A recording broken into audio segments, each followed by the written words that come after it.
Bismillahirrahmanirrahim. Assalamualaikum warahmatullahi wabarakatuh. Selamat datang di channel Fiduhat Tub. Sahabat beriman yang dirahmati dan dimuliakan Allah Subhanahu wa Ta'ala. Dalam video kali ini kita akan membahas tentang Tuhan Maha Segalanya, yaitu Allah Subhanahu wa Ta'ala.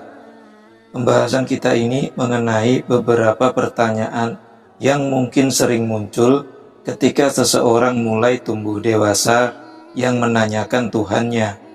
Mungkin ada di antara kita yang ketika lagi ngelamun sempat terbesit di pikirannya beberapa pertanyaan seperti siapa yang menciptakan Allah Subhanahu wa Ta'ala, bagaimana rupanya, lalu di mana Allah Subhanahu wa Ta'ala tinggal. Untuk mendapatkan jawabannya, tonton videonya sampai habis biar tidak salah paham. Perlu diketahui, ketika pertanyaan itu muncul dalam benak kita, sebaiknya buang jauh-jauh, karena akal manusia sangat terbatas dan tidak akan mampu menjangkaunya. Ditambah lagi, pertanyaan seperti itu sangat dilarang oleh Rasulullah SAW dalam Sahih Bukhari. Kenapa? Abu Hurairah menyebutkan, Rasulullah SAW pernah bersabda, setan senantiasa mendatangi salah seorang dari kalian seraya berkata, siapa yang menciptakan ini dan siapa yang menciptakan itu? Hingga akhirnya dia bertanya, lantas siapa yang menciptakan Tuhanmu? Bila sudah sampai seperti itu, maka hendaklah dia meminta perlindungan kepada Allah Subhanahu wa Ta'ala dan menghentikannya. Hadis riwayat Bukhari. Yang namanya Tuhan itu tidak ada yang menciptakan. Jika Tuhan diciptakan berarti dia bukan Tuhan. Tuhan yang sebenarnya adalah yang menciptakan yang disebut Tuhan. Intinya, tidak ada yang namanya awal keberadaan Tuhan, dan Tuhan juga tidak akan menciptakan Tuhan.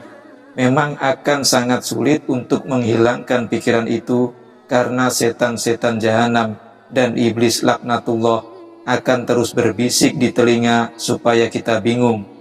Untuk itu, kita butuh penjelasan yang logis agar bisa diterima akal pikiran kita. Kita percaya kalau sebuah materi tidak akan ada kalau tidak ada yang menciptakan. Namun ada sebuah teori kalau terciptanya alam semesta terbentuk dari atom, bahkan dari ledakan Big Bang. Teori ini tentu menimbulkan pertanyaan lain. Siapa yang menciptakan atom? Tidak mungkin juga kalau atom muncul secara tiba-tiba tanpa ada yang menciptakan. Maka manusia harus mengakui adanya Sang Pencipta Tuhan yang Maha Tunggal, yaitu Allah Subhanahu wa Ta'ala, awal dari segala sesuatu. Namun dia sendiri tidak memiliki awal dan tidak pula memiliki akhir. Mereka yang tidak pernah merenungi kejadian ini tentu takkan sadar bahwa keberadaan Allah Subhanahu wa Ta'ala sebagai awal dari segala ciptaan. Di antara orang-orang yang mengingat Allah Subhanahu wa Ta'ala sambil berdiri atau duduk, atau dalam keadaan berbaring, dan mereka memikirkan tentang penciptaan langit dan bumi, seraya berkata, ya Tuhan kami, tidaklah Engkau menciptakan ini dengan sia-sia, Maha Suci Engkau, maka peliharalah kami dari siksa neraka. Quran Surat Al-Imran ayat 191. Pertanyaan berikutnya tentang pemikiran bagaimana rupa Allah Subhanahu wa Ta'ala. Sebenarnya pertanyaan ini juga merupakan sesuatu yang dilarang. Namun, ada kisah yang mungkin bisa menenangkan atau sedikit membantu menjawabnya. Allah Subhanahu wa Ta'ala tidak sama dengan apapun yang ada di dunia ini. Misalnya, jika kita pernah membayangkan Allah Subhanahu wa Ta'ala itu punya tangan seperti makhluk atau mirip sesuatu yang ada di benak kita, bisa dipastikan anggapan itu salah. Karena kaidahnya Sang Khalik tidak akan sama dengan makhluk, dan tidak ada seorang pun yang setara dengan Dia. Quran Surat Al-Ikhlas ayat 4. Di ayat ini, Allah Subhanahu wa Ta'ala sebagai Tuhan ingin mengatakan secara terus terang kepada semua makhluknya bahwa Dia tidak ada yang menyamai. Manusia juga tidak akan bisa melihat Allah Subhanahu wa Ta'ala dengan mata kepalanya sendiri sampai akhir hayatnya. Jangankan kita manusia biasa, Nabi Shallallahu Alaihi Wasallam pun tidak pernah melihat Allah Subhanahu wa Ta'ala secara langsung. Beliau, Rasulullah Shallallahu Alaihi Wasallam, hanya melihat cahaya yang menjadi hijab atau penghalang antara beliau dengan Allah Subhanahu wa Ta'ala ketika Isra Mi'raj. Begitu juga dengan kisah Nabi Musa alaihissalam yang ingin bertemu Allah Subhanahu wa Ta'ala secara langsung di Bukit Sinai. Tapi sebelum Allah Subhanahu wa Ta'ala datang, beliau sudah pingsan duluan. Kita tidak berdosa jika sebagian dari kita ada yang pernah terbesit pertanyaan di mana Allah Subhanahu wa Ta'ala sebelum menciptakan alam semesta. Jangankan kita manusia biasa, sahabat Nabi pun pernah bertanya hal ini.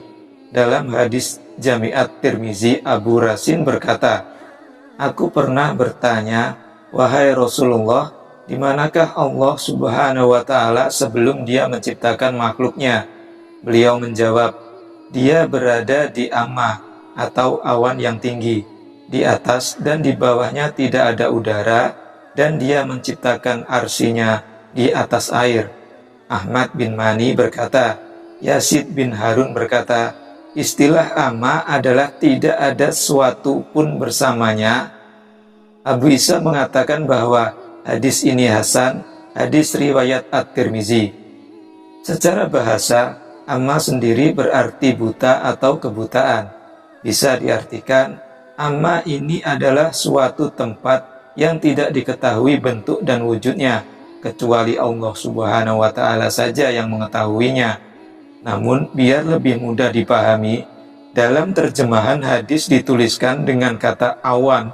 Namun awan di sini bukan seperti awan yang biasa kita lihat. Amma di sini awan gaib, yang tidak ada angin baik di atas maupun di bawahnya, yakni awan yang tidak dibawa oleh apapun.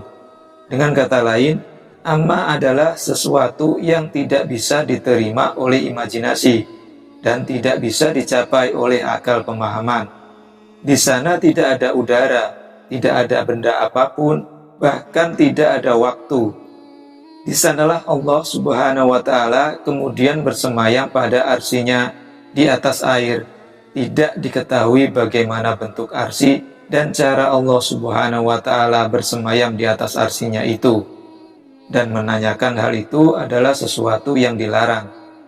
Yang jelas, keberadaan arsi sudah disebutkan dalam Al-Quran maupun hadis, dan Dialah yang menciptakan langit dan bumi dalam 6 masa dan adalah singgasananya sebelum itu di atas air. Quran Surat Hud ayat 7.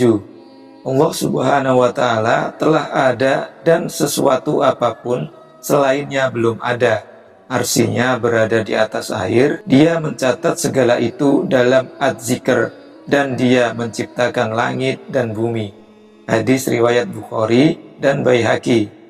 Allah Subhanahu wa Ta'ala menciptakan itu semua bukan berarti Allah butuh, tetapi justru itu menjadi tanda kekuasaan kalau Allah Subhanahu wa Ta'ala itu mampu menciptakannya.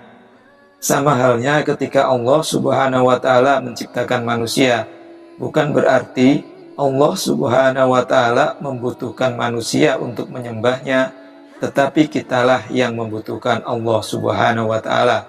Untuk itu, janganlah kita menjadi orang yang sombong. Pertanyaan selanjutnya, apa yang dilakukan Allah Subhanahu wa Ta'ala sebelum menciptakan alam semesta?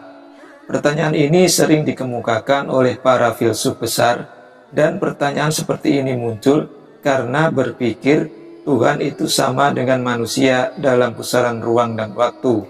Padahal Tuhan tidaklah terikat hukum-hukum alam, yang dimana hukum-hukum alam itu adalah ciptaannya sendiri. Tuhan tidak menempati ruang dan tidak berwaktu. Pertanyaan ini tidak bisa dijawab karena pertanyaannya menggunakan kata sebelum. yang menandakan terikat dengan waktu itu sendiri. Sedangkan Allah Subhanahu wa Ta'ala tidak berwaktu. Waktu adalah penghitung gerak atau ukuran gerak. Jadi, jika tidak bergerak, tidak ada namanya waktu. Karena Tuhan yang menciptakan waktu, maka tidak logis kalau Tuhan dikatakan sebagai sesuatu yang berwaktu. Dialah Allah Subhanahu wa Ta'ala yang menjadikan segala yang ada di bumi untuk kamu, dan Dia berkehendak menciptakan langit lalu dijadikannya 7 langit, dan Dia Maha mengetahui segala sesuatu. Quran Surat Al-Baqarah ayat 29. Keberadaan Allah Subhanahu wa Ta'ala yang sendirian tanpa apapun ini tidak bisa dijangkau oleh akal kita, sebab itu di luar pemahaman manusia. Manusia tidak dapat membayangkan kesendirian total tanpa waktu dan tempat. Di antara kesempurnaannya, Dia tidak berada dalam waktu dan tidak terikat dengan ikatan waktu. Kalau Dia tidak berwaktu, maka tidak ada ruang bagi kita untuk bertanya apa yang dilakukan Allah Subhanahu wa Ta'ala sebelum menciptakan alam semesta. Karena kata sebelum meniscayakan adanya keberwaktuan. Kesimpulan yang harus kita pahami adalah menggunakan akal pada agama adalah cara yang membahayakan. Iman agama tidak bertentangan dengan akal. Akan tetapi tidak semua hal dalam agama bisa dipahami dengan akal. Kajian ilmiah belum tentu bisa mendukung keimanan dalam beragama. Tapi yang jelas jangan membangun keimanan dengan kajian ilmiah, karena kita bisa tersesat. Bagaimana pendapat kalian tentang topik video barusan? Jangan ragu untuk berbagi pemikiran kalian di kolom komentar. Dan jangan lupa untuk like video ini dan share ke siapa saja, karena sebaik-baik kalian adalah orang yang mempelajari Al-Quran kemudian mengajarkannya kepada orang lain. Hadis riwayat Al-Bukhari. Semoga kita termasuk golongan orang-orang yang beriman agar terhindar dari siksa neraka dan dimuliakan di surganya kelak. Amin amin ya rabbal alamin. Terlepas dari semuanya, wallahu a'lam bishawab. Akhir kata saya ucapkan banyak terima kasih. Sampai jumpa di video berikutnya. Wassalamualaikum warahmatullahi wabarakatuh.